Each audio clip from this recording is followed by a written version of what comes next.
제 이름은 김순희입니다. 올해 68이에요. 안녕하세요.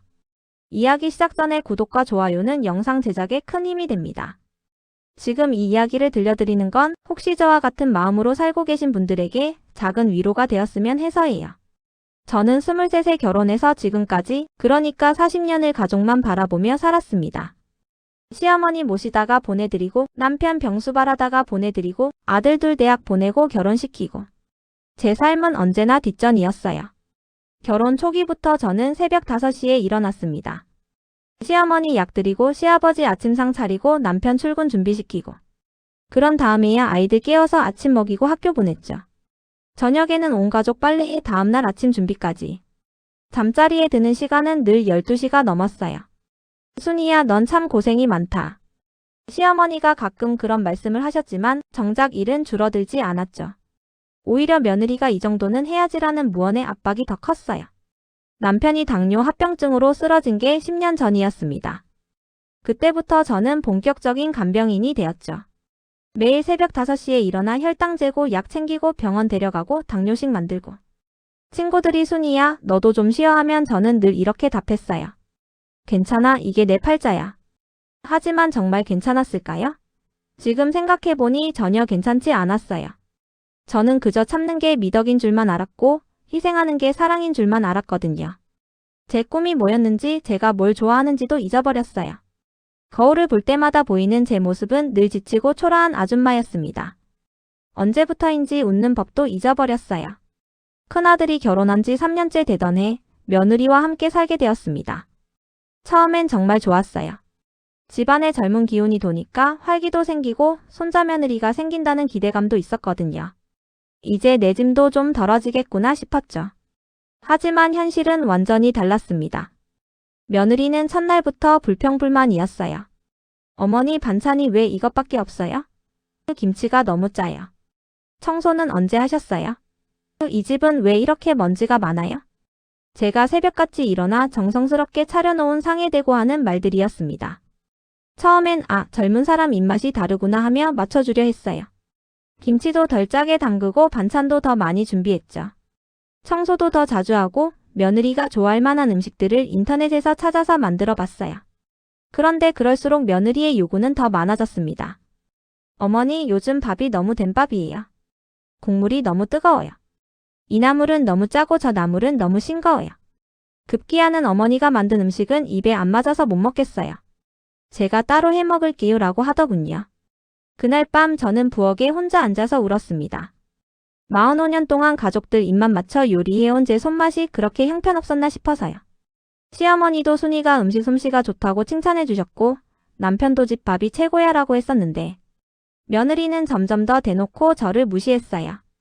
어머니, 설거지 좀 제대로 해주세요. 그릇에 기름때가 그대로 있어요. 빨래는 왜 이렇게 해요? 옷이 다 상했잖아요. 저는 그때마다 미안하다. 다음엔 잘하기라고 했지만 며느리는 저를 집안 하녀처럼 대했고 저는 그게 당연한 줄로만 알았어요. 제일 서러웠던 건 아들의 태도였습니다. 며느리가 제게 신경질적으로 대할 때마다 저는 아들이 한마디라도 해주기를 기대했어요. 엄마가 이렇게 고생하시는데 하고 말이죠. 하지만 아들은 언제나 며느리 편만 들었습니다. 엄마, 지혜가 말하는 게 맞아요. 요즘 음식 스타일이 많이 바뀌었잖아요. 엄마도 좀 이해해 주세요. 지혜는 직장도 다니는데 집안일까지 신경 쓰려니 힘들죠. 어느 날은 이런 일도 있었어요. 며느리가 친구들과 약속이 있다며 급하게 나가면서 어머니, 청소 좀 해주세요. 내일 친정어머니 오신다고 하셨잖아요 라고 했어요. 저는 온종일 대청소를 했습니다. 화장실 청소에 베란다까지 정말 구석구석 말이에요. 그런데 며느리가 밤늦게 들어와서는 어머니, 왜 이렇게밖에 안 했어요? 친정어머니 오시는데 이게 뭐예요? 라고 하더라고요. 그날도 아들은 오히려 제게 엄마, 지혜가 스트레스 받으니까 좀 더 신경 써주세요 라고 했습니다. 둘째 아들도 마찬가지였어요. 가끔 집에 오면 엄마, 형수 말이 맞는 것 같은데요?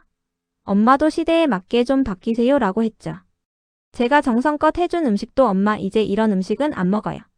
너무 짜고 기름져요 라고 하면서 배달 음식을 시켜 먹었어요. 딸에게 전화했어요. 미나야, 엄마가 너무 힘들다. 형수가 너무 심하게 해. 그런데 딸마저 엄마 그냥 참아요. 며느리한테 잘해주면 언젠가는 알아줄 거예요.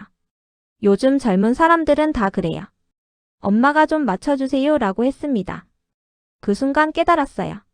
내 편은 이 집에는 아무도 없구나. 내 자식들마저도 나보다는 다른 사람들을 더 배려하는구나. 평생 가족을 위해 살았는데 정작 가족들은 제가 힘들어하는 걸 당연하게 여기고 있었어요. 결정적인 사건이 일어난 건 어느 일요일 점심시간이었습니다. 며느리 친정어머니가 오셨는데 저는 며칠 전부터 준비했어요. 갈비찜에 잡채, 동그랑땡에 생선구이, 나물 5가지에 전까지 붙였죠. 새벽 6시부터 일어나서 4시간 동안 부엌에서 구슬땀을 흘렸어요. 정말 정성스럽게 준비했어요. 갈비는 하루 전에 양념해서 재워뒀고 잡채는 각각의 재료를 따로 볶아서 만들었죠. 며느리가 평소 어머니 음식은 맛이 없다고 하니까 이번만큼은 정말 맛있게 해보려고 애썼거든요. 그런데 밥상머리에서 며느리가 친정어머니에게 이렇게 말하더군요. 어머니, 저희 시어머니는 요리를 정말 못하세요. 맛없어서 항상 고생이에요. 어머니 음식이 그리워 죽겠어요. 그 말을 들은 순간 가슴이 철렁 내려앉았습니다. 제 앞에서는 그래도 체면을 차려주던 며느리가 이제는 남 앞에서까지 저를 무시하는구나. 나는 가족이 아니라 그냥 짐짝이구나. 더 충격적인 건 아들의 반응이었어요. 아들은 아무 말도 하지 않았습니다. 심지어 살짝 웃기까지 하더군요. 자기 어머니가 모욕당하는 걸 보고도 말이에요. 며느리 친정어머니도 그래도 나이 드신 분이 하고 말끝을 흐렸지만 저는 그 자리에 더 이상 앉아있을 수가 없었어요. 화장실에 가서 울었습니다. 평생 정성을 다해 키운 아들이 평생 사랑으로 돌본 가족들이 저를 이렇게 생각하고 있었다는 사실이 너무 아팠거든요. 그날 밤 저는 잠을 이룰 수가 없었어요. 거울을 보니 늙고 초라한 할머니가 서 있었어요. 언제부터 제가 이렇게 되었을까요? 언제부터 이렇게 무시당하는 존재가 되었을까요? 그날 밤 저는 오랫동안 고민했습니다. 침대에 누워서 천장을 바라보며 제 인생을 되돌아봤어요. 23부터 68까지 45년 동안 저는 정말 한 번도 제 자신을 위해 산 적이 없었더라고요. 젊을 때는 나중에 아이들 다 키우고 나면 내 시간을 가져야지 했어요. 중년에는 남편 건강 챙기고 아이들 결혼시키고 나면 내가 하고 싶은 일을 해봐야지 했죠. 그런데 이제 보니까 나중에는 영원히 오지 않더라고요. 제가 좋아하는 게 뭔지도 모르겠더라고요. 젊을 때는 책 읽는 걸 좋아했는데 언제부터인가 책을 손에 든 기억이 없어요. 노래하는 것도 좋아했는데 지금은 콧노래조차 나오지 않아요. 친구들과 수다 떠는 것도 좋아했는데 요즘은 만날 시간도 없고 만나봐야 가족 자랑이나 자식 걱정 얘기뿐이었어요. 새벽 3시쯤 되었을까요? 문득 이런 생각이 들었어요. 이제 그만두자. 남은 인생이라도 나답게 살아보자. 평생 처음으로 제 삶을 생각해본 순간이었습니다. 무서웠어요. 68 나이에 혼자 살 수 있을까? 경제적으로는 어떻게 할까? 사람들이 뭐라고 할까? 나이 들어서 자식들 버리고 나간다고 욕하지 않을까? 하지만 그보다 더 무서운 건 이대로 계속 살다가 죽는 것이었어요. 아무도 저를 존중하지 않는 삶, 저조차 저를 사랑하지 않는 삶, 그냥 남들을 위해 존재하다가 사라지는 삶 말이에요. 그날 밤 결심했습니다. 나도 한 번은 나를 위해 살아보자. 늦었지만 아직 늦지 않았다고 생각하자. 남은 인생이라도 제대로 살아보자. 다음날 저는 가방 하나만 들고 조용히 집을 나왔습니다. 편지 한 장만 남겨두고 말이에요. 사랑하는 가족들아, 엄마도 이제 내 삶을 살아보려고 한다. 걱정하지 말고 서로 사랑하며 잘 살아라. 가끔 안부 인사는 하겠다. 솔직히 말씀드리면 그들이 붙잡아줄 거라는 기대도 있었어요. 엄마 어디 가세요?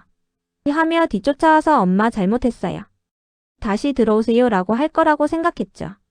하지만 아무도 따라오지 않았어요. 현관문을 나서는 순간까지도, 골목을 나서는 순간까지도요. 택시를 타고 멀어져 가면서도 혹시나 해서 뒤를 돌아봤지만 아무도 없었어요.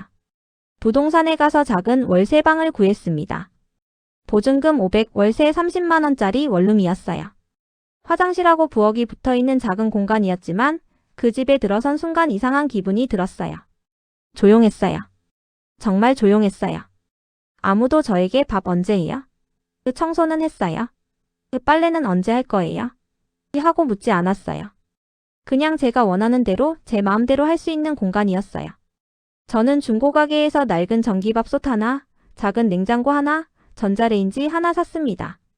이불이며 베개 간단한 그릇들도 샀어요. 평생 가족들 것만 챙기다가 처음으로 오직 제 것만 사는 거였어요.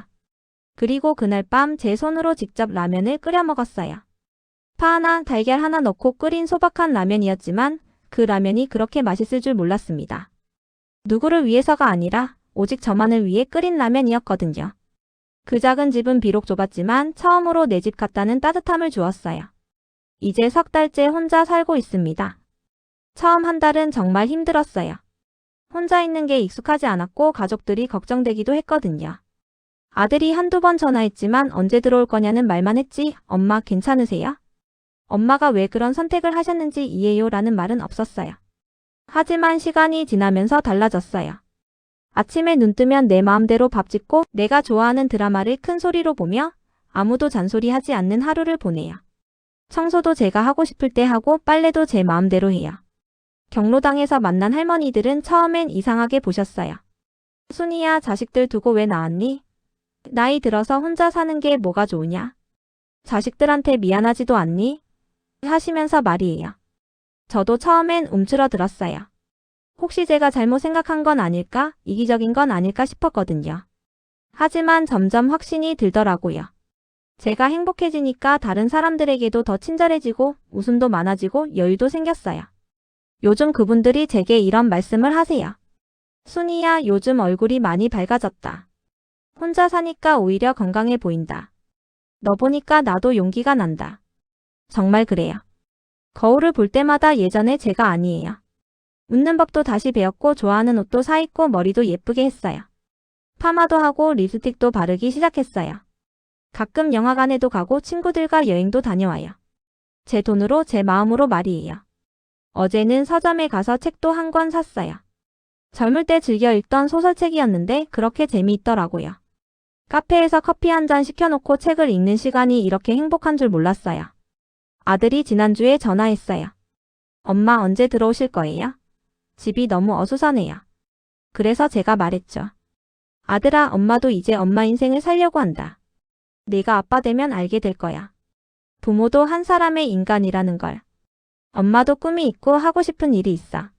사람들은 말합니다. 노인이 혼자 사는 게 뭐가 좋으냐고.